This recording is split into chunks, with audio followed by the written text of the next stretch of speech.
السلام علیکم معزز سامعین، اس سیریز میں ہم بات کر رہے ہیں جب انسان اس دنیا سے رخصت ہو جاتا ہے تو اس کے ساتھ کیا ہوتا ہے، اور اس زندگی میں کیے گئے اس کے اچھے اور برے اعمال ہی اس کی آنے والی موت کے بعد کی زندگی کو طے کرتے ہیں۔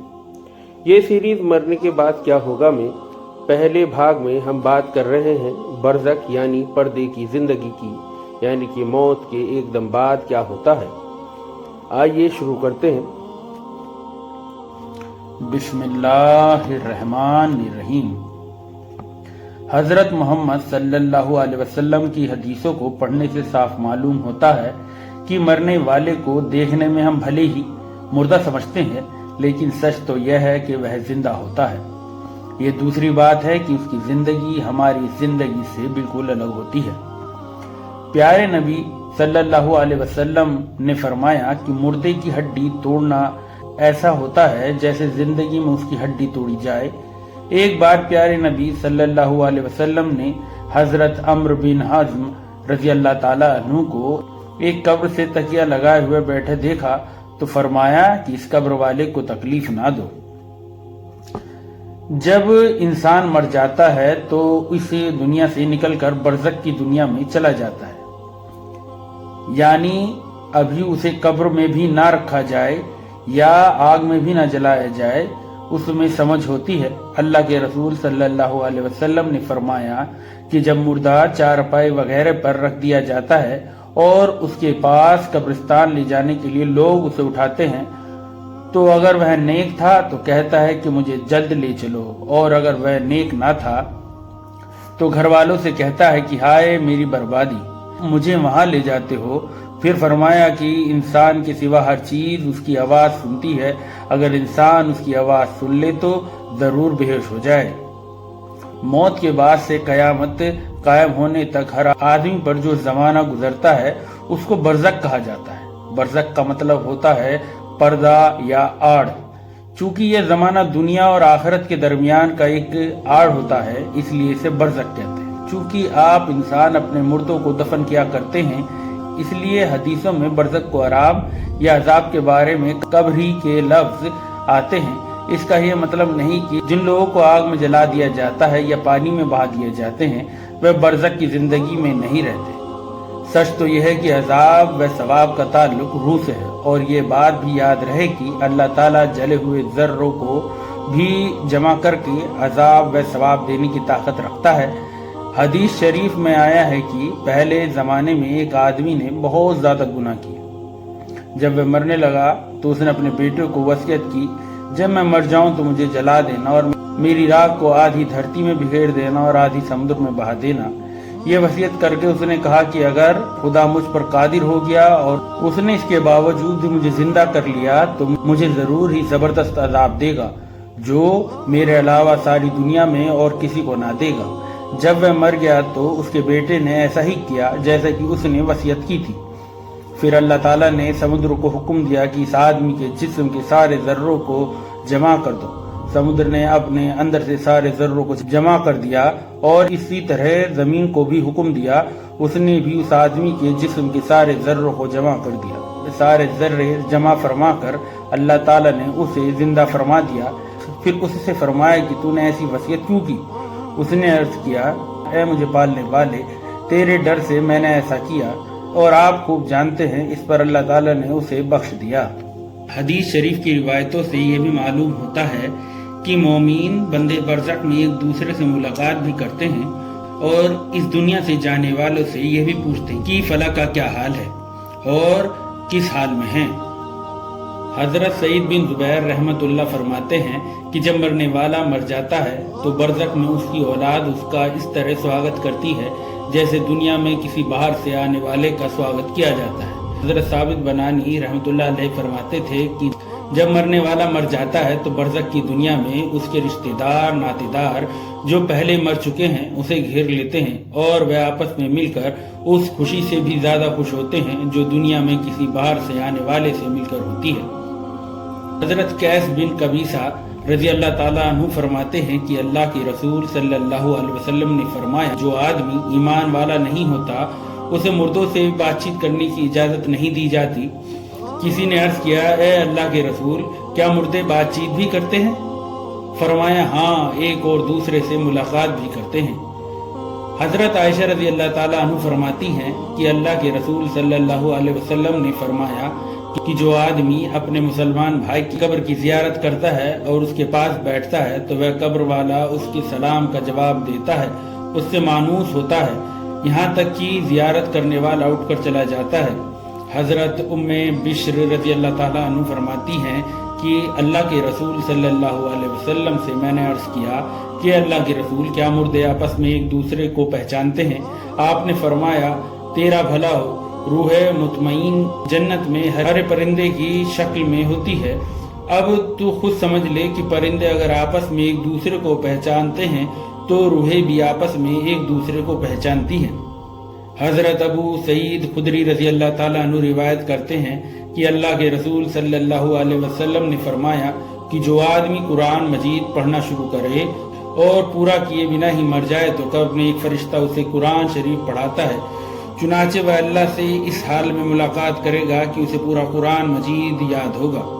جو لوگ بھلے کاموں میں زندگی بتاتے ہیں اور وہ مرنے کے بعد کی زندگی پر یقین رکھتے ہیں، اس دنیا میں ان کا من نہیں لگتا اور موت کو یہاں کی زندگی کے مقابلے میں بڑھاوا دیتے ہیں، اور جو لوگ یہاں کی زندگی کی برائیوں میں گزارتے ہیں وہ موت سے گھبراتے ہیں۔ سلیمان بن عبد الملک نے ابو حازم رحمۃ اللہ سے پوچھا کہ یہ بتائیے کہ ہم موت سے کیوں گھبراتے؟ انہوں نے فرمایا اس لیے گھبراتے ہو کہ تم نے دنیا کو آباد اور آخرت کو برباد کیا ہے، اس لیے آبادی سے ویرانے میں جانا پسند نہیں کرتے۔ سلیمان نے کہا صحیح ہے، آپ سچ کہتے ہیں۔ جس آدمی کو قبر کی زندگی کا یقین ہو اور اپنے اچھے کاموں کے بدلے کا وہاں اچھے حال میں رہنے کی امید ہو اور یہ سمجھتا ہو کہ اس دنیا کے دوست ساتھی رشتہ داروں کو چھوڑ کر چلا جاؤں گا، برزخ میں رشتہ دار اور جان پہچان والے مل جائیں گے، تو پھر موت سے کیوں گھبرائیں اور اس زندگی کو برزخ کی زندگی پر کیوں بڑھاوا دیں؟ انسان زندگی کو پیارا سمجھتا ہے، حالانکہ موت اس کے لیے بہتر ہے۔ شرط یہ ہے کہ وہ ایمان والا ہو اور اس کے کام اچھے ہوں۔ کچھ روایتوں میں یہ بھی ہے کہ پیارے نبی صلی اللہ علیہ وسلم نے موت کو مومن کا تحفہ بتایا ہے، اور یہ بھی فرمایا کہ انسان موت کو ناپسندیدہ سمجھتا ہے، حالانکہ موت فتنے سے بہتر ہے کہ جتنی جلدی موت آ جائے گی اتنی ہی جلدی دنیا کے فتنوں سے بچ جائے گا۔ حضرت انس رضی اللہ تعالیٰ عنہ فرماتے ہیں کہ اللہ کے رسول صلی اللہ علیہ وسلم نے فرمایا کہ انسان کی دنیا میں انتقال کرنے کی مثال ایسی ہے جیسے بچہ ماں کے پیٹ کی تنگی اور اندھیرے سے نکل کر دنیا کے آرام و راحت میں آ جاتا ہے۔ مطلب یہ کہ مومن کے لیے موت بڑی اچھی چیز ہے، بس شرط یہ ہے کہ نیک عمل کرنے والے ہوں اور اس نے اپنے اور اللہ کے درمیان معاملہ ٹھیک رکھا ہو۔ جو بندے نیک کاموں میں زندگی گزارتے ہیں وہ موت کو اس زندگی پر بڑھاوا دیتے ہیں اور یہاں کی مصیبتوں اور پریشانیوں سے نکل کر جلد سے جلد امن و امان اور راحت و چین والی ہمیشہ کی زندگی میں جانا چاہتے ہیں۔ حضرت ابو ہریرہ رضی اللہ تعالیٰ عنہ سے یہ بات کسی نے پوچھا کہ کہاں جا رہے ہو؟ انہوں نے جواب دیا کہ بازار کا ارادہ ہے۔ فرمایا ہو سکے تو میرے لیے موت خریدتے لانا۔ مطلب یہ تھا کہ ہمیں اس دنیا میں رہنا پسند نہیں، اگر قیمت سے بھی موت ملے تو خرید لیں۔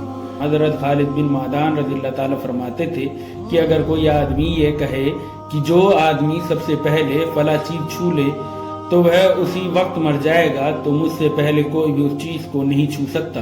ہاں اگر مجھ سے زیادہ کوئی دوڑ سکتا ہے اور مجھ سے پہلے پہنچ جائے تو اور بات۔ شروع کی ان باتوں کے بعد اب برزخ کے حالات بتانا شروع کرتے ہیں۔ آپ ہمارے ساتھ جڑے رہیے آنے والے اس کے حصوں کے ساتھ۔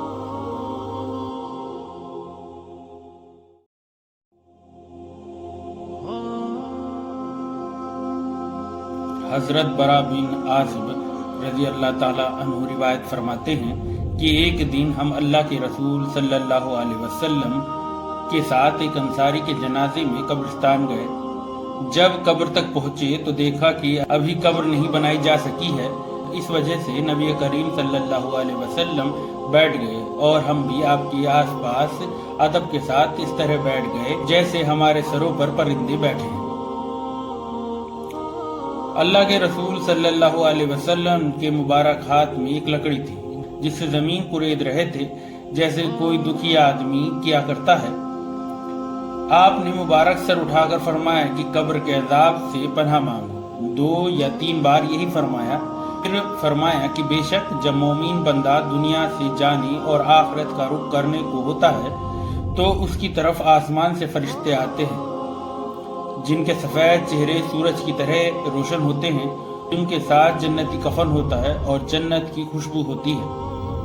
یہ فرشتے اتنے ہوتے ہیں کہ جہاں تک کہ اس کی نظر پہنچے وہاں تک بیٹھ جاتے ہیں۔ پھر حضرت ملک الموت، موت کا فرشتہ علیہ السلام تشریف لاتے ہیں، یہاں تک کہ اس کے پاس بیٹھ جاتے ہیں اور فرماتے ہیں کہ اے پاک روح، اللہ کی مغفرت اور اس کی رضامندی کی طرف نکل کر چل۔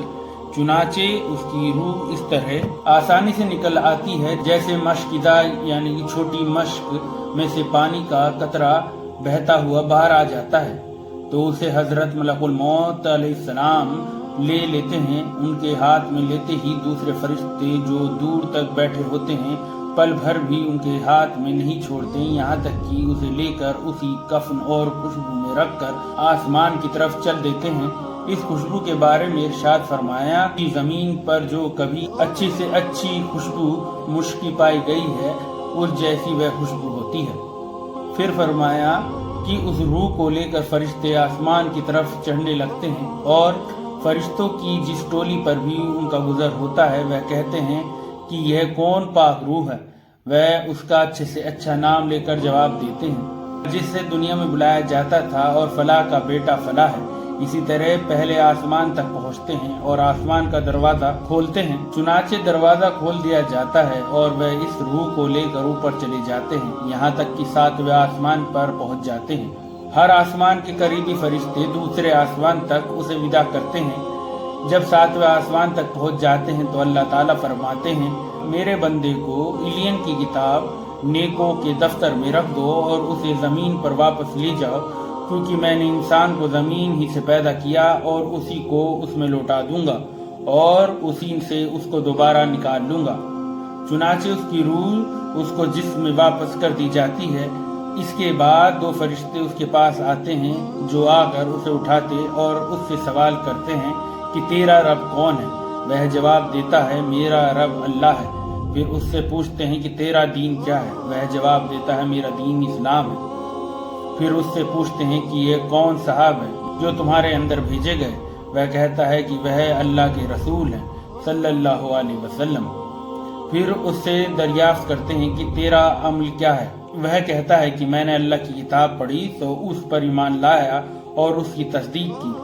اس کے بعد ایک منادی آواز دینے والا آسمان سے آواز دیتا ہے جو اللہ کا منادی ہوتا ہے کہ میرے بندے نے سچ کہا، سو اس کے لیے جنت کے بچھونے بچھا دو اور اس کو جنت کے کپڑے پہنا دو اور اس کے لیے جنت کی طرف دروازہ کھول دو۔ چنانچہ جنت کا دروازہ کھول دیا جاتا ہے، جس کے ذریعے جنت کا آرام اور خوشبو بھیتر آتی رہتی ہے، اور اس کی قبر اتنی پھیلا دی جاتی ہے کہ جہاں تک اس کی نظر پہنچے۔ اس کے بعد بہت ہی خوبصورت چہرے والا، بہترین کپڑوں والا اور پاک خوشبو والا ایک آدمی اس کے پاس آ کر کہتا ہے کہ خوشی کی چیزوں کی خوشخبری سن لے، یہ تیرا وہ دن ہے جس کا تجھ سے وعدہ کیا جاتا تھا۔ وہ کہتا ہے، تم کون ہو؟ تمہارا چہرہ سچ میں چہرہ کہنے کے قابل ہے اور اس قابل ہے کہ اچھی خبر لائے۔ وہ کہتا ہے کہ میں تیرا بھلا عمل ہوں۔ اس کے بعد وہ خوشی میں کہتا ہے کہ اے رب قیامت قائم فرما، اے رب قیامت فرما، تاکہ میں اپنے بال بچوں اور مال میں پہنچ جاؤں۔ اس میں اپنے بال بچوں اور مال سے مراد، اس سے جنت کی حوریں اور جنت کی نعمتوں سے اس کی مراد ہے۔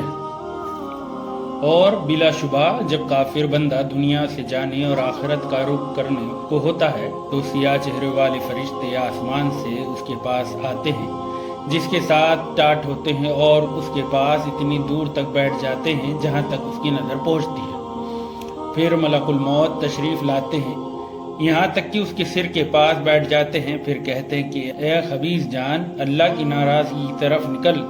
ملک الموت کا یہ حکم سن کر روح اس کے جسم سے ادھر ادھر بھاگتی پھرتی ہے، اس لیے ملک الموت اس کی روح کو جسم سے اس طرح نکالتے ہیں جیسے بوٹیا بھوننے کی سیخ بھنے ہوئے اون سے صاف کی جاتی ہیں، یعنی کافر کی روح کو جسم سے زبردستی اس طرح نکالتے ہیں جیسے بھیگا ہوا اون کانٹے دار سیخ پر لپٹا ہوا ہو اور زور سے کھینچا جائے۔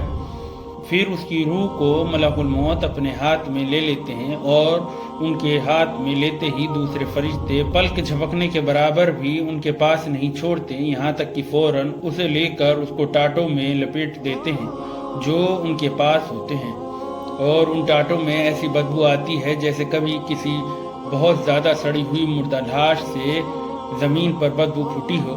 وہ فرشتے اسے لے کر آسمان کی طرف چڑھتے ہیں اور فرشتے کے جس گروہ پر بھی پہنچتے ہیں وہ کہتے ہیں یہ کون خبیث روح ہے۔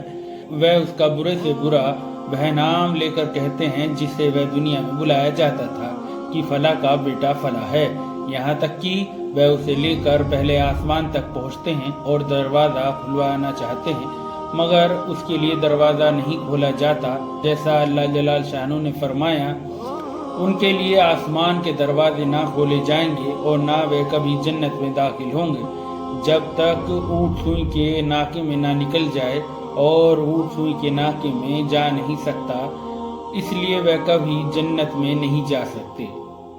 پھر اللہ تعالیٰ فرماتے ہیں کہ ان کو سجین کی کتاب برے اعمال نامے کے دفتر میں لکھ دو جو اس سے نیچے زمین میں ہے، چنانچہ اس کی روح وہاں سے پھینک دی جاتی ہے۔ پھر حضور صلی اللہ علیہ وسلم نے یہ آیت پڑھی، اور جو آدمی اللہ کے ساتھ شرک کرتا ہے گویا وہ آسمان سے گر پڑا، پھر چڑیوں نے اس کی بوٹیاں نوچ لی یا ہوا نے اس کو بہت دور کی جگہ میں لے جا کر پھینک دیا۔ پھر اس کی روح کو اس کے جسم میں لوٹا دی جاتی ہے اور اس کے پاس 2 فرشتے آتے ہیں اور اسے بٹھا کر پوچھتے ہیں کہ تیرا رب کون ہے؟ وہ کہتا ہے کہ ہائے ہائے مجھے پتہ نہیں۔ پھر اس سے پوچھتے ہیں کہ تیرا دین کیا ہے؟ وہ کہتا ہے ہائے ہائے مجھے پتہ نہیں۔ پھر اس سے پوچھتے ہیں کہ یہ آدمی کون ہے جو تمہارے اندر بھیجے گئے؟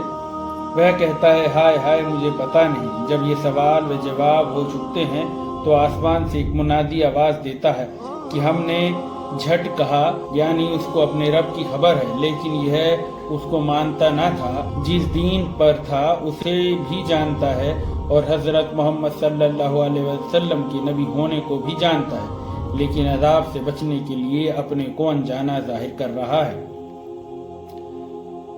اس کے نیچے آگ بچھا دو اور اس کے لیے دوزخ کا دروازہ کھول دو، چنانچہ دوزخ کا دروازہ کھول دیا جاتا ہے اور دوزخ کی گرمی اور گرم لو آتی رہتی ہے اور قبر اس پر تنگ کر دی جاتی ہے، یہاں تک کہ اس کی پسلیاں بھیج کر آپس میں ادھر سے ادھر چلی جاتی ہیں، اور اس کے پاس ایک آدمی آتا ہے جو بد صورت اور برے کپڑے پہنے ہوئے ہوتا ہے، اس کے جسم سے بری بدبو آتی ہے۔ وہ آدمی اس سے کہتا ہے کہ مصیبت کی خبر سن لے، یہ وہ دن ہے جس کا تجھ سے وعدہ کیا جاتا تھا۔ وہ کہتا ہے تو کون ہے؟ سچ میں تیری شکل ایسی ہے کہ تو بری خبر سنائے۔ وہ کہتا ہے میں تیرا برا عمل ہوں۔ یہ سن کر وہ اس ڈر سے کہ قیامت میں یہاں سے زیادہ عذاب میں گرفتار ہوگا یوں کہتا ہے کہ اے رب قیامت قائم نہ کر۔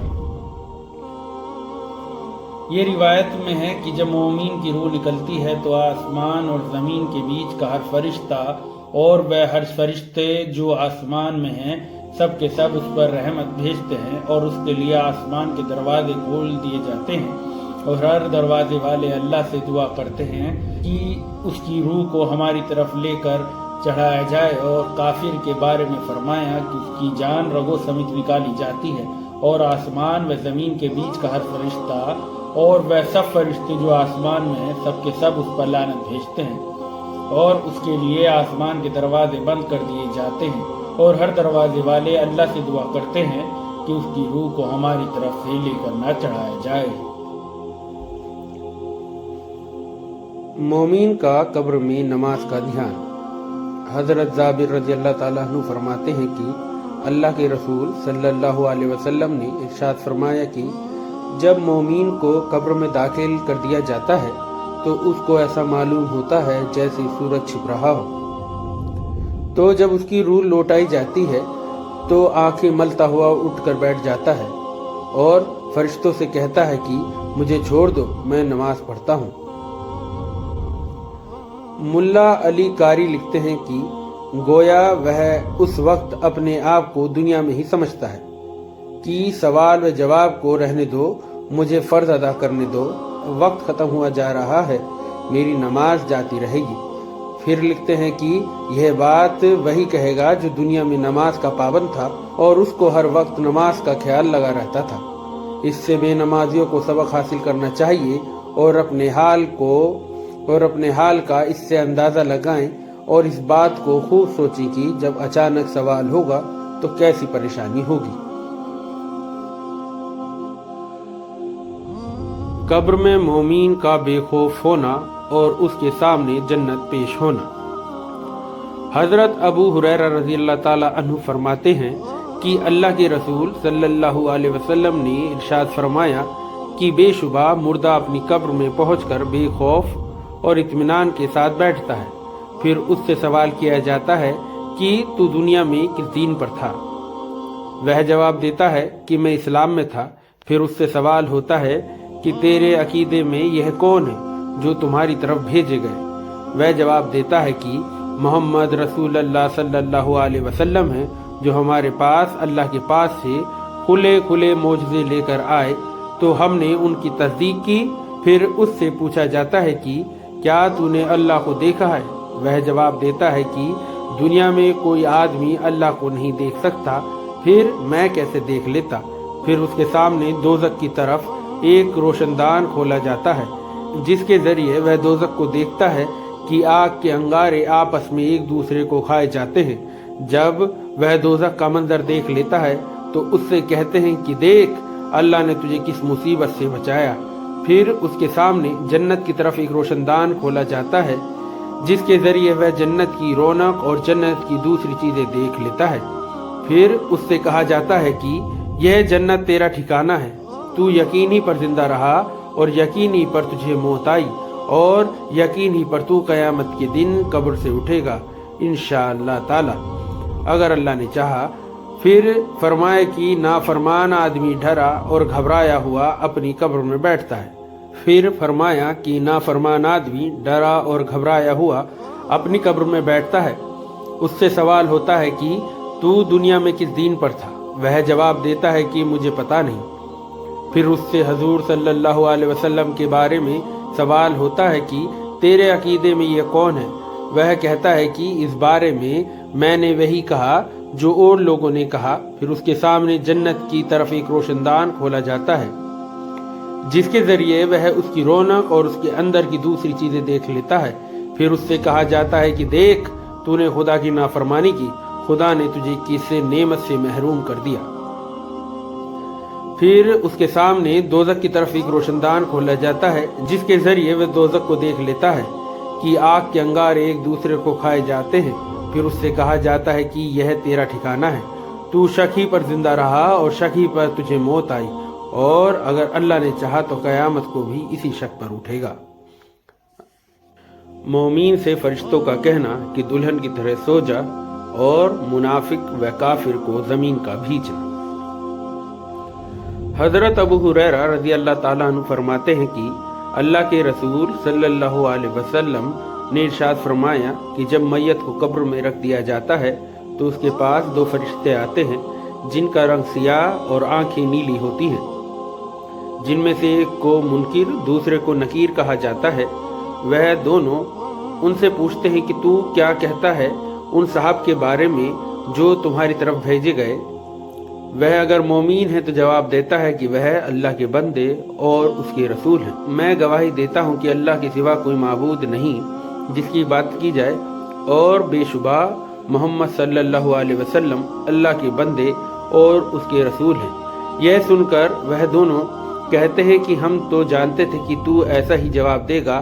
پھر اس کی قبر 70 ہاتھ چوڑی کر دی جاتی ہے، پھر روشن کر دی جاتی ہے، پھر اس سے کہہ دیا جاتا ہے کہ اب تو سو جا۔ وہ کہتا ہے کہ میں تو اپنے گھر والوں کو اپنا حال بتانے کے لیے جاتا ہوں۔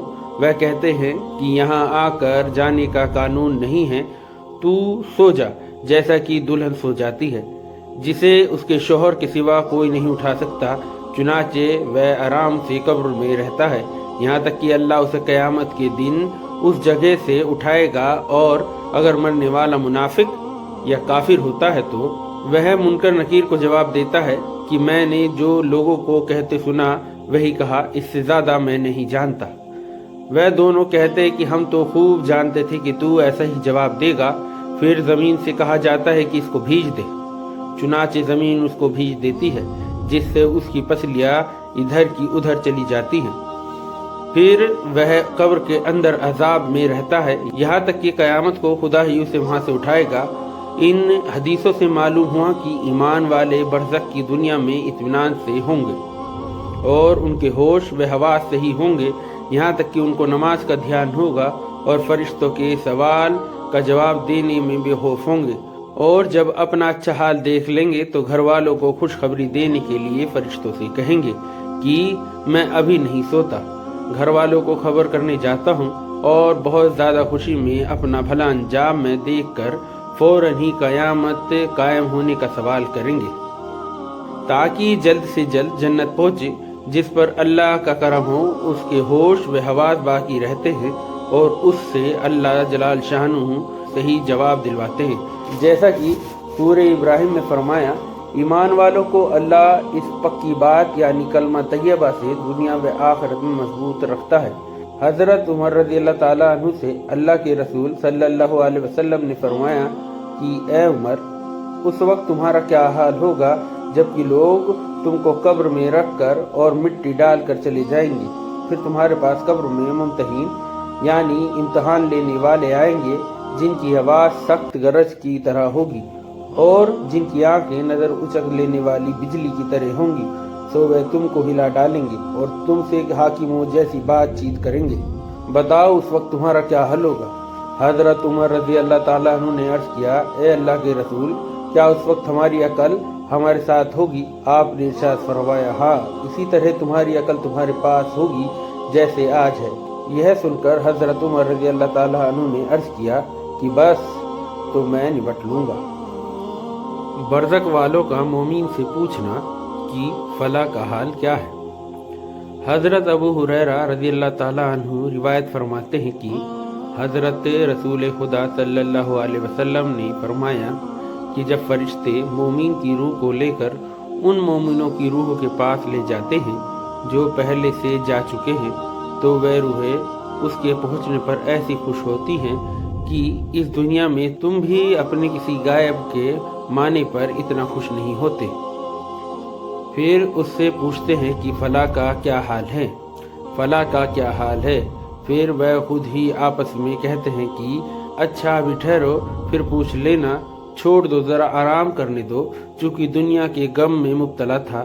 پھر وہ بتانے لگتا ہے کہ فلاں اس طرح ہے، فلاں اس طرح ہے، اور وہ کسی شخص کے بارے میں کہتا ہے جو اس سے پہلے مر چکا تھا کہ وہ تو مر گیا، کیا تمہارے پاس نہیں آیا؟ یہ سن کر وہ کہتے ہیں کہ جب وہ دنیا سے آ گیا اور ہمارے پاس نہیں آیا تو ضرور اس کو دوزخ میں پہنچا دیا گیا۔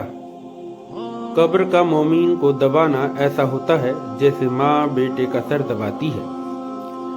حضرت سعید ابن المسیب رضی اللہ تعالیٰ عنہ سے روایت ہے کہ حضرت عائشہ رضی اللہ تعالیٰ عنہ نے حضور اقدس صلی اللہ علیہ وسلم سے عرض کیا کہ اے اللہ کے رسول، جب سے آپ نے منکر نکیر کی ڈراؤنی آواز اور قبر کو بھینچنے کا ذکر فرمایا، اس وقت سے مجھے کسی چیز سے تسلی نہیں ہوتی ہے اور دل کی پریشانی دور نہیں ہوتی۔ آپ نے ارشاد فرمایا کہ اے عائشہ، منکر نکیر کی آواز مومن کے کانوں میں ایسی ہوگی جیسے ایک سریلی آواز کانوں میں بھلی معلوم ہوتی ہے، جیسے آنکھوں میں سرما لگانے سے آنکھوں کو لذت محسوس ہوتی ہے، اور مومن کو قبر کا دبانا ایسا ہوتا ہے جیسے کسی کے سر میں درد ہو اور اس کی ممتا بھری ماں دھیرے دھیرے اپنے بیٹے کا سر دباتی ہے اور وہ اس سے آرام و راحت پاتا ہے۔ اور یاد رکھ اے عائشہ، اللہ کے بارے میں شک کرنے والوں کے لیے بڑی خرابی ہے، اور وہ قبر میں اس طرح بھیجے جائیں گے جیسے انڈے پر پتھر رکھ کر دبا دیا جائے۔ برزخ والوں پر زندوں کے عمل پیش ہوتے ہیں۔ تربانی کی روایت میں یہ بھی ہے کہ رسول اللہ صلی اللہ علیہ وسلم نے ارشاد فرمایا کہ بلا شبہ تمہارے عمل تمہارے رشتہ داروں اور خاندان والوں کے سامنے پیش کیے جاتے ہیں جو آخرت میں پہنچ چکے ہیں، اگر تمہارا عمل نیک ہو تو وہ خوش ہوتے ہیں اور خدا بند کریم سے دعا کرتے ہیں کہ اے اللہ یہ آپ کا فضل اور رحمت ہے، سو آپ اپنی نعمت اس پر پوری فرما دیجئے اور اسی پر اس کو موت دیجئے۔ اور اگر برا عمل ان کے سامنے پیش ہوتا ہے تو کہتے ہیں کہ اے اللہ اس کے دل میں نیکی ڈال دے جو تیری رضا، خوشی اور تیری قرب کی قریب ہونا وجہ بن جائے۔ زمین و آسمان کا مومن سے محبت کرنا اور اس کی موت پر رونا۔ حضرت انس رضی اللہ تعالیٰ عنہ کا بیان ہے کہ اللہ کے رسول صلی اللہ علیہ وسلم نے ارشاد فرمایا کہ ہر انسان کے لیے آسمان کے 2 دروازے ہیں، ایک دروازے سے اس کا عمل چلتا ہے اور دوسرے دروازے سے اس کی روزی اترتی ہے۔ جب مومن مر جاتا ہے تو دونوں دروازے اس کے مرنے پر روتے ہیں۔ حضرت ابن عمر رضی اللہ تعالیٰ عنہ حضور اقدس صلی اللہ علیہ وسلم سے روایت کرتے ہیں کہ آپ نے فرمایا، بے شک جب مومن مر جاتا ہے تو اس کے مرنے پر قبرستان اپنے آپ کو سجا لیتے ہیں، اس لیے ان میں کا کوئی حصہ ایسا نہیں ہوتا جو یہ تمنا نہ کرتا ہو کہ یہ مجھ میں دفن ہو۔ حضرت ابن عباس رضی اللہ تعالیٰ عنہ فرماتے ہیں کہ مومن کے مرنے پر 40 دن تک زمین روتی ہے۔ حضرت عطا خراسانی رحمۃ اللہ علیہ فرماتے تھے کہ جو بندہ زمین کے کسی حصے میں سجدہ کرتا ہے، یہ حصہ قیامت کے دن اس کے حق میں گواہی دے گا اور اس کے مرنے کے دن روئے گا۔ صدقہ جاریہ اور اولاد وغیرہ کی طرف سے استغفار کا نفع۔ حضرت ابو امامہ رضی اللہ تعالیٰ عنہ سے روایت ہے کہ حضرت صلی اللہ علیہ وسلم نے ارشاد فرمایا کہ بلا شبہ مرنے کے بعد جو چیزیں مومن کو اس کی نیکیوں سے پہنچتی ہیں ان میں سے ایک علم ہے، جس کو اس نے پھیلایا ہو یا نیک اولاد چھوڑی ہو یا کوئی قرآن شریف برث وراثت میں چھوڑ گیا ہو یا مسجد بنوا گیا ہو یا کوئی مسافر خانہ بنا گیا ہو یا نہر جاری کر گیا ہو یا اپنی زندگی و تندرستی کی حالت میں اپنے مال میں سے ایسا صدقہ کر گیا جس کا ثواب مرنے کے بعد بھی پہنچتا ہو۔ پھر حضرت ابو ہریرہ رضی اللہ تعالیٰ عنہ سے یہ بھی روایت ہے کہ رسول اللہ صلی اللہ علیہ وسلم نے ارشاد فرمایا کہ بلا شبہ اللہ تعالیٰ نیک بندے کا درجہ جنت میں بلند فرما دے گا۔ وہ کہے گا کہ اے خدا، یہ درجہ مجھے کیسے ملا؟ اللہ جلال شانہ ارشاد فرمائیں گے، تیری اولاد نے تیرے لیے استغفار کی جس کی وجہ سے یہ مرتبہ تجھ کو ملا۔ ایک روایت میں ہے کہ قیامت کے دن کچھ آدمیوں کے ساتھ پہاڑوں کے برابر نیکیاں ہوں گی، وہ یہ دیکھ کر عرض کرے گا کہ یہ مجھے کہاں سے ملی؟ ارشاد ہوگا، تیری اولاد کے استغفار کی وجہ سے تجھے یہ دی گئی ہے۔ حضرت ابن عباس رضی اللہ تعالیٰ عنہما روایت فرماتے ہیں کہ رسول خدا صلی اللہ علیہ وسلم نے ارشاد فرمایا کہ میت اپنی قبر میں بس ایسی ہی محتاج ہوتی ہے جیسے کوئی ڈوبتا ہو۔ پھر فرمایا کہ وہ دعا کے انتظار میں رہتی ہے جو اس کے باپ یا ماں یا بھائی یا دوست کی طرف سے اسے پہنچ جائے۔ جب اس میں سے اسے کسی کی پہنچتی ہے تو ساری دنیا اور جو کچھ دنیا میں ہے اس سب سے زیادہ اس کو وہ دعا پیاری ہوتی ہے۔ اور بے شک زمین والوں کی دعا سے اللہ تعالیٰ قبر والوں پر پہاڑوں کے برابر ثواب داخل فرماتے ہیں، اور بے شک زندہ کا ہدیہ مردے کے لیے اس کے واسطے استغفار کرنا ہے۔ صدقہ جاریہ، ایسا صدقہ یا بھلا کام جس سے لوگ برابر فائدہ اٹھاتے رہیں۔ مومن کو ملک الموت کا سلام۔ حضرت انس بن مالک رضی اللہ تعالیٰ عنہ سے روایت ہے کہ حضرت رسول کریم صلی اللہ علیہ وسلم نے ارشاد فرمایا کہ جب ملک الموت خدا کے مقبول بندے کے پاس آتے ہیں تو ان کو سلام کرتے ہیں اور یوں ارشاد فرماتے ہیں، تم پر سلام ہو اے اللہ کے دوست، اٹھو اور اس گھر سے نکلو جسے تم نے نفس کی خواہشوں کو قربان کر کے برباد کیا، اور اس گھر کو چلو جسے تم نے عبادت کر کے آباد کیا۔ مومن کا دنیا میں رہنے سے انکار کرنا اور اس کو بشارت ملنا۔ حضرت ابن جریج رضی اللہ تعالیٰ عنہ سے روایت ہے کہ رسول خدا صلی اللہ علیہ وسلم نے حضرت عائشہ رضی اللہ تعالیٰ عنہ سے ارشاد فرمایا کہ جب مومن مرتے وقت فرشتوں کو دیکھتا ہے تو فرشتے اس سے کہتے ہیں کہ کیا ہم تم کو دنیا میں واپس کر دیں اور روح قبض نہ کریں؟ وہ کہتا ہے کہ کیا مجھے غموں اور فکروں کی جگہ چھوڑنا چاہتے ہو؟ اب میں تو نہیں رہتا، مجھے اللہ تعالیٰ کے پاس لے چلو۔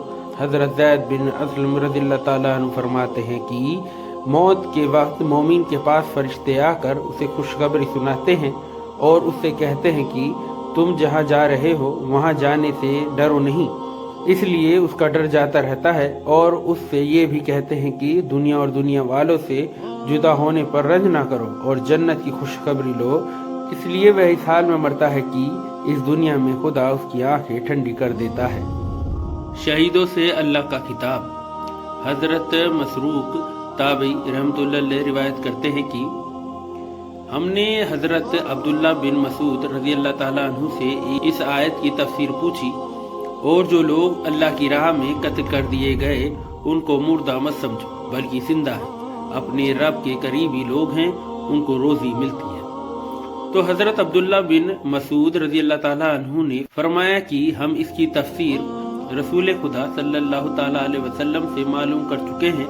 پھر فرمایا کہ شہید کی روح ہرے رنگ کے پرندے کے پوٹے میں ہے، ان کے لیے عرش الہی کے نیچے قندیل لٹکے ہوئے ہیں، وہ جہاں چاہے جنت میں چلتی پھرتی ہیں، پھر ان قندیلوں میں آ کر ٹھہر جاتی ہیں۔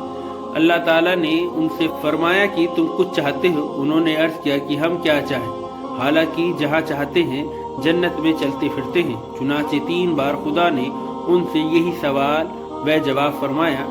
سو جب انہوں نے یہ سمجھ لیا کہ جب تک ہم جواب نہ دیں گے سوال ہی ہوتا رہے گا، تو انہوں نے یہ عرض کیا کہ ہم یہ چاہتے ہیں کہ ہماری روحیں ہمارے جسموں میں واپس کر دی جائیں، یہاں تک کہ ہم دوبارہ تیری راہ میں قتل کر دیے جائیں۔ تو جب دنیا کے پروردگار نے ان سے معلوم کر لیا کہ ان کو کوئی ضرورت نہیں تو چھوڑ دیے گئے، اور پھر ان سے سوال نہیں کیا گیا، یعنی وہاں کی کوئی چیز انہوں نے طلب نہ کی، اور سوال کیا تو دنیا میں واپسی کا سوال کیا جو قانون کے خلاف ہے، اس لیے پھر ان سے سوال نہ کیا گیا۔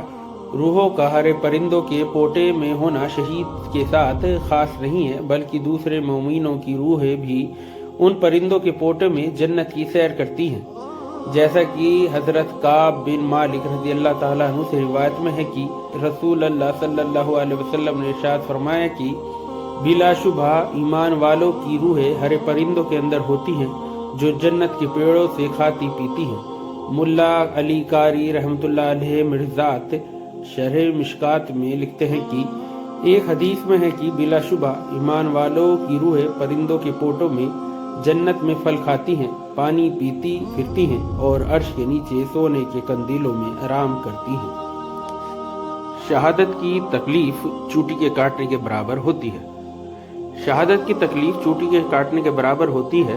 حضرت ابو ہریرہ رضی اللہ تعالیٰ عنہ سے روایت ہے کہ رسول خدا صلی اللہ علیہ وسلم نے ارشاد فرمایا کہ شہید قتل ہونے کی تکلیف بس اتنی ہی محسوس کرتا ہے جیسے تم چوٹی کے کاٹنے پر تکلیف محسوس کرتے ہو۔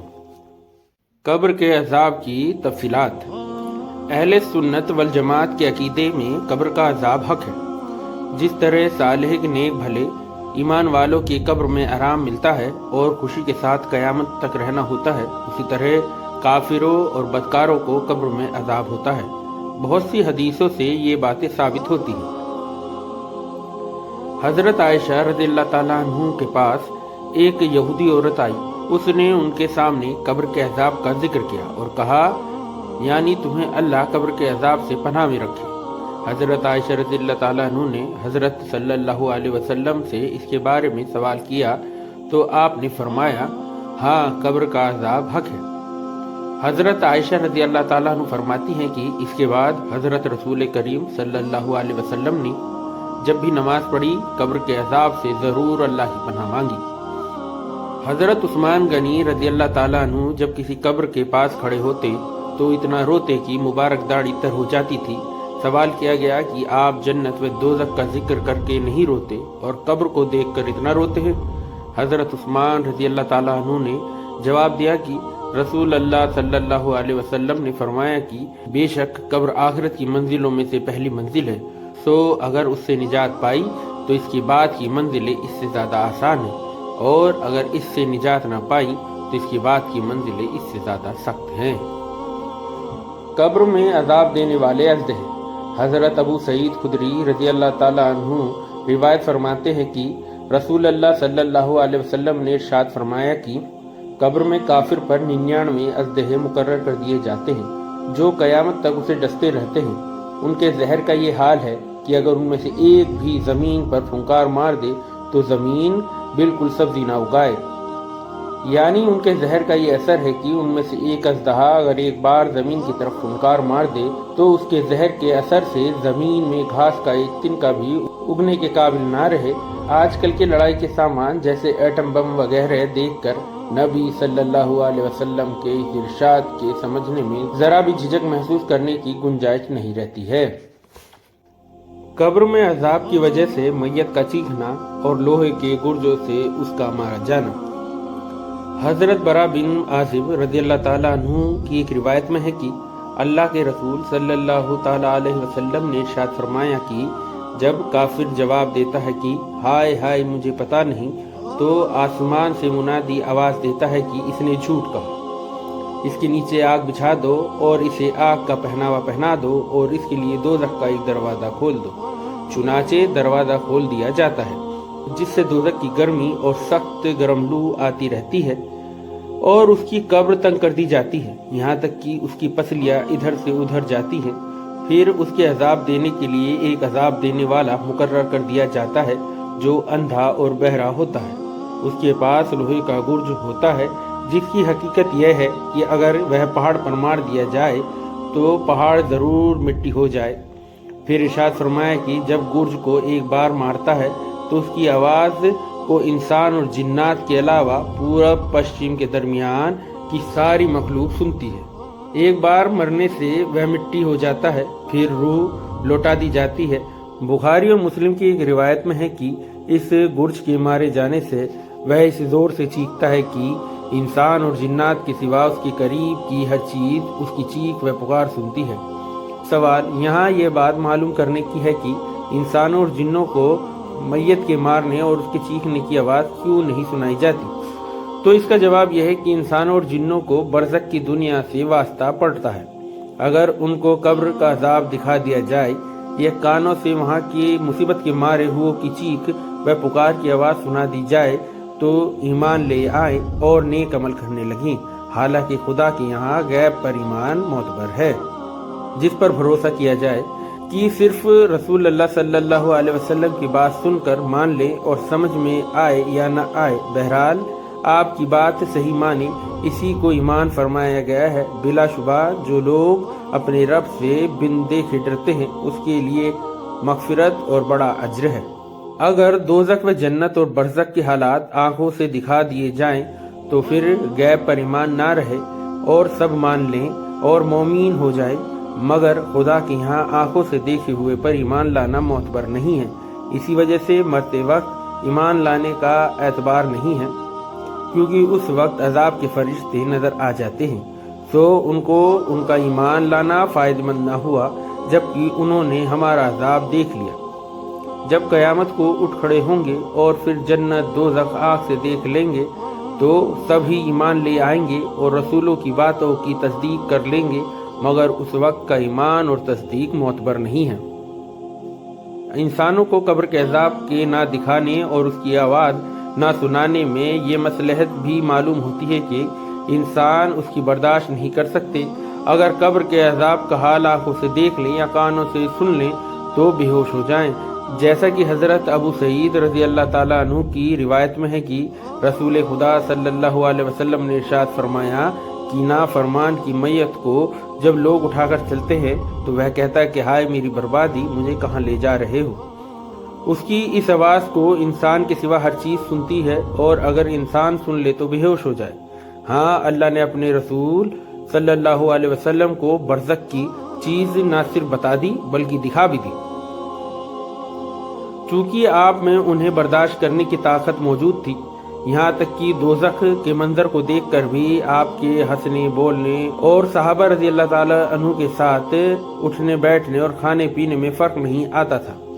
حضرت ابو ایوب رضی اللہ تعالیٰ عنہ روایت کرتے ہیں کہ رسول خدا صلی اللہ علیہ وسلم ایک بار سورج ڈوبنے کے بعد